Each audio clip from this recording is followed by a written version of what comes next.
Nós sabemos que as normas da família ISO passam por um processo de revisão, um processo já razoavelmente conhecido e estabelecido, sempre que esse processo vai iniciar, são estabelecidas algumas datas, de referência. E aí nós elaboramos aqui um cronograma que mostra, são exatamente as datas que o TC 176, né, que é o Comitê Técnico da ISO, designado para tomar conta aí das normas da família da qualidade, especificamente a ISO 9001, estabeleceu. Então, nós já sabemos, né, que já passou por uma etapa de working draft, que terminou ali em fevereiro de 2024. Nós estamos, nesse momento, numa fase de committee draft, ou seja, o rascunho do comitê, ainda é um trabalho interno do comitê, que foi estabelecido para revisar a norma. E, posteriormente, virão as etapas de Draft International Standard, ou seja, o rascunho da norma internacional, já um processo mais evoluído, um momento mais evoluído, em que a norma já vai estar próxima daquilo que ela vai ser após a revisão. O Final Draft, o FDs, né, que nós chamamos, que é a etapa preliminar à publicação, né, quando chega no FDs, a norma já está praticamente definida em relação ao que vai ser quando ela for publicada. Do FDIS para a norma publicada muda algumas correções de palavras, formato e coisa do tipo, mas a essência da norma já está estabelecida. E, né, olhando para esse cronograma, a previsão para a publicação final da norma é lá em novembro de 2025. Hoje nós estamos nessa etapa laranjinha aqui, que é o do Committee Draft. E esse documento de trabalho do comitê, que acabou de ser elaborado pelo próprio comitê, a gente acabou tendo acesso a esse documento, então é daí que a gente já tem algumas dicas do que essa norma pode ter quando ela chegar nas etapas finais da revisão. Mas vale lembrar que essa etapa em que nós estamos agora ainda é preliminar, ainda tem muita coisa para acontecer até a norma, até o final draft e a norma ser publicada. Então, ainda a gente tem que ter um pouco de cuidado a respeito da afirmação dessas revisões. É possível que alguma coisa mude, embora a história mostre que muitas das coisas que são discutidas nessa fase acabam ficando lá para frente, né? Antes do início desse processo, houve consultas públicas para saber se a norma precisaria ser revisada, o que que o mercado achava da revisão das normas, da ISO 9001. O resultado dessa pesquisa é que o mercado achava que não precisava de revisão, mas como o resultado foi muito próximo, foi muito parelho, né? Tem assim, a votação foi muito equilibrada. O pessoal do Comitê 176 resolveu dar início a esse processo com a intenção de não fazer revisões muito revolucionárias ou drásticas, mas de cumprir a liturgia de mais ou menos a cada 7 ou 8 anos passar por esse processo, né? É mais ou menos o que nós estamos vendo agora, né? Bom, é parte dessa liturgia da revisão e parte das regras pelas quais o comitê de revisão precisa seguir, né? Para poder levar adiante esse processo de revisão das normas, né? Estabelecer algumas bases para realizar essa revisão. A gente quer revisar para quê, né? Para que essa norma, nesse momento, precisa sofrer modificações? E aí faz parte desses documentos que foram estabelecidos no início do processo de revisão pelo Comitê Técnico 176, levar em conta algumas questões, né? Então eu vou ler rapidamente aqui essas informações que constam desse documento, que serve de base para a revisão, para a gente entender lá na frente, né, que essas mudanças elas não foram aleatórias, elas seguem uma intenção, elas seguem uma premissa, como nós estamos chamando aqui, necessária para a norma ser revisada dentro desses parâmetros. Então, uma das coisas olha, desde 2015 a norma não passa por revisão, nós já estamos aqui em 2024 hoje, isso começou a ser discutido em 2022, então quer dizer, já havia aí 7 anos sem qualquer revisão e muita coisa tecnológica, né? Muita evolução tecnológica aconteceu nesse espaço. Então, a evolução tecnológica é uma das questões. Os ambientes cada vez mais complexos, exigentes, dinâmicos, né? O tal do mundo VUCA em que nós vivemos faz com que a norma precise acompanhar essas questões. Uma premissa importante é manter essa característica generalista que as normas da família ISO têm, quer dizer, a norma vai servir para qualquer negócio, de qualquer porte, então ela não vai ser nada específico para um mercado ou para outro. Uma outra questão bastante relevante, já que uma das funções da norma é permitir, né, que as organizações sejam certificadas, é garantir uma certa auditabilidade numa tradução aí pessoal, personalíssima do termo em inglês, né? Quer dizer, a norma precisa ser auditável a partir da clareza dos seus requisitos. Então, é uma questão que os revisores da norma precisam ter em mente quando eles vão propor novos textos, novos requisitos. Manter uma abordagem que permita a integração com outros sistemas de gestão. Essa também é uma preocupação que a gente já vê nas normas da família ISO, né, as normas de gestão, que é a garantia de que essas normas são conectáveis, são integráveis dentro dos processos. Uma questão bastante interessante aqui, vem também escrita no documento do comitê, né? Garantir que a norma esteja alinhada com os objetivos do desenvolvimento sustentável da ONU. Isso também é uma questão bastante interessante. A gente já começa a ver aí questões relacionadas a ESG, quer dizer, a qualidade está indo além daquilo que é simplesmente qualidade de produto, entendendo que os negócios precisam ser sustentáveis de alguma maneira, né? A aderência ao anexo SL, que é aquela estrutura de alto nível que define a estrutura geral das normas da família ISO. Como o anexo SL foi revisado em 2020, então também a norma precisa responder a essa revisão, pequenas revisões, né? Obviamente, o acompanhamento de tendências do mercado relacionada à tecnologia, relacionada à dinâmica desses mercados, mudanças empresariais e societais globalmente relevantes, né? Assim, a percepção da necessidade de resiliência dos negócios diante dos grandes eventos, né? Cadeias cada vez mais colaborativas em que um negócio depende do outro de uma maneira como nunca se viu antes.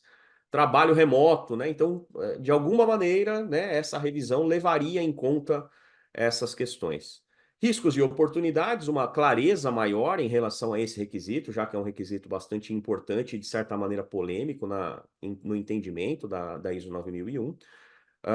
Também a necessidade de uma clareza maior no que se refere a informações documentadas, principalmente aquela questão de manter ou reter informação documentada, é uma das premissas adotadas, né? Uma das questões que precisariam ser abordadas nessa revisão. E o foco em supply chain, quer dizer, cada vez mais as empresas que adotam o ISO 9000 como base para o seu sistema de gestão deveriam pensar, né, em que os impactos delas vão muito além daquilo que ela própria controla dentro do seu quintal, ou seja, é uma cadeia de negócios colaborativa, como já mencionamos, que vai contribuir para o sistema de gestão como um todo, né? É isso que esse comitê está levando em conta ao analisar a norma e propor as mudanças, né? Não quer dizer que tudo que está escrito aqui vai estar presente nas mudanças, mas de certa maneira é a base para esse trabalho que vai ser traduzida em algumas dessas modificações que a gente vai discutir a seguir, né? Tivemos acesso a esse documento que ainda é preliminar, ainda é um CD, né? É um committee draft. Normalmente isso não é publicado, então o acesso a isso se dá através de troca de informações, né?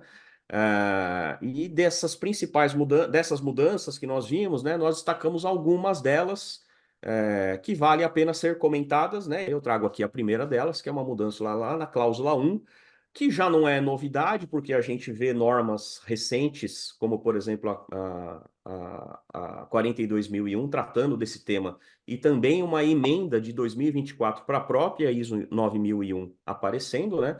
Que trata da necessidade da empresa avaliar no seu contexto, tanto é que aparece ali no 4.1, se mudanças climáticas são um fator relevante para o seu sistema de gestão. Bom, seguindo mais ou menos a sequência dos requisitos da norma, apareceu aqui no capítulo, na cláusula 5, né, que trata da liderança, né, da alta administração, das responsabilidades que a liderança tem, a necessidade de endossar, né, de reforçar e de garantir que permeie pela organização uma cultura da qualidade, né, que leve em conta a ética, que leve em conta a integridade e, obviamente, a busca, né, e a consciência a respeito da qualidade de cada um dentro da organização.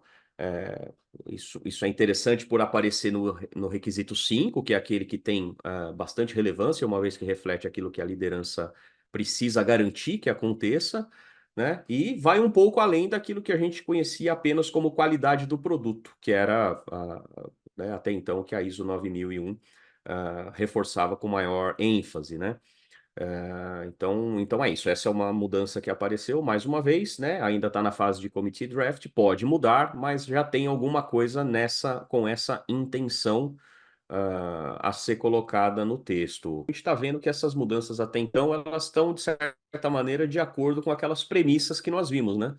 Então a gente vê aqui relação com integração com outros sistemas de gestão, a gente vê objetivos do desenvolvimento sustentável, de certa maneira, conectados com esses dois temas que a gente viu até agora, né?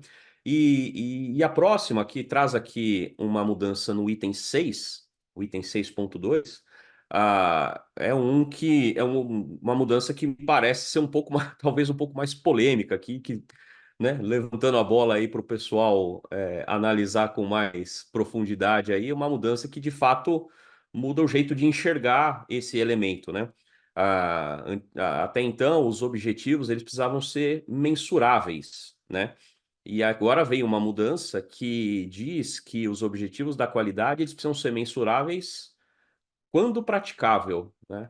E isso muda o jeito de demonstrar, por exemplo, conformidade com esse requisito, né? Talvez torne ele um pouco menos objetivo do que era antes, né? Torna talvez um pouco mais polêmico o jeito de aplicar e de demonstrar isso. Então, estou curioso aí para saber o comentário do pessoal a respeito dessa mudança, né? Na minha opinião, é uma que traz de fato mudança prática, efetiva, né? Nas empresas que adotam a ISO 9001. Então, mais uma vez, aí seguindo a sequência, depois dessa pequena polêmica que eu acho que está longe de acabar, né? E isso é ótimo, porque a gente sabe que todas as novidades aí precisam de um tempo para serem entendidas e amadurecidas, faz parte do processo, né? E esse item, o que aparece aqui no capítulo 7, tem um pouco a ver com essa questão, né, que eu gostaria de colocar aqui, que é independente do que a norma diz, né, a gente precisa encontrar o que é melhor para a organização. Claro, né? Ela é uma referência que os tomadores de decisão usam para planejar o seu sistema de gestão, no caso da qualidade. Então, olha, não é porque a norma não diz que eu não precise, não possa e não deva fazer. E isso faz totalmente sentido e, claro, né, parte do nosso trabalho é justamente encontrar esses melhores caminhos aí, os caminhos mais seguros para essa jornada. E o que aparece aqui no item 7 tem um pouco a ver com isso, porque aparece como notas, né? Lá o capítulo 7.1.3, que trata da infraestrutura, e ele diz que a organização precisa identificar, manter e prover infraestrutura necessária para o sistema de gestão funcionar adequadamente. Ela traz aqui duas novas notas, né? Uma delas relacionada a questões tecnológicas. Então, mais uma vez, tem uma conexão com aquilo que nós vimos da premissa, né, de acompanhar um mundo de mudanças e avanços tecnológicos. Então, ele traz aqui como parte da infraestrutura tecnologia, e aí menciona aqui tecnologias emergentes como inteligência artificial, metaverso, realidade virtual, chatbots, né? Alguns desses termos aqui talvez até caiam em desuso com o passar do tempo, mas estão aí como exemplos, né? E, mais uma vez, a questão da cultura. Então, isso aqui eu acho que também é um ponto de análise bastante interessante, né? A cultura colocada como infraestrutura para o sistema de gestão, né? E eu acho que isso aqui também é um exercício interessante de reflexão a respeito de como isso impacta no sistema e de que maneira a gente implanta isso, né? Ou entende isso como infraestrutura para o sistema de gestão funcionar.